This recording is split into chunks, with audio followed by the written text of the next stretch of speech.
Bruce, I wish you well in your retirement or your next adventure.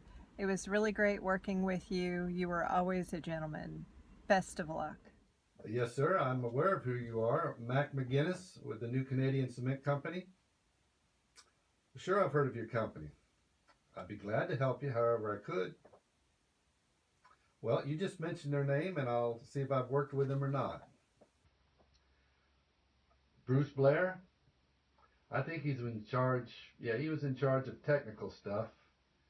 He taught Henry Pringer all he knows, except how to say no. No, he did not have a head of hair like Ray Wellahan. Of course, who did? Last time I saw Bruce, he was bald as a newborn. But he was fighting something back then, I think. Head lice it was, I think. Was he hands-on with people? Yes, sir, both of them, big as Yogi Bear's catcher's mitts. Fingers so thick he couldn't pick a horse's nose.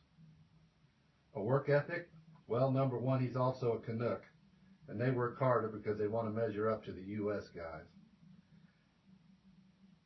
But he has a big family, lots of college payments, so he's going to put in all the extra hours. He's a strong man, a fighter. He beat the head lice at that game. He's still going strong. A sense of humor? Well, I was never in his circle of workers, but I was at a few meetings when I could see him after hours. He smiles more than he laughs, but his smile is a mile wide and relaxed, and it lights up the whole room. And then that puts the twinkle in his eye. You'd swear he was Irish. I never heard a discouraging word mentioned around his name, or a coworker that didn't trust him. And that's high marks in the corporate world.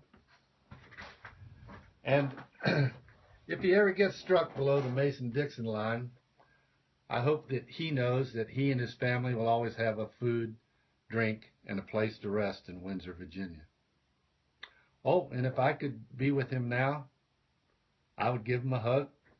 I'd whisper in his ear, and I'd say, I'd ride the river with you, Bruce, and be happy for it. All best in your new endeavors, good health and happiness. Godspeed to your family all. Keep your gunpowder dry, your fishing line tight. Stay off the skyline. Never bed down where you eat, and watch your back trail.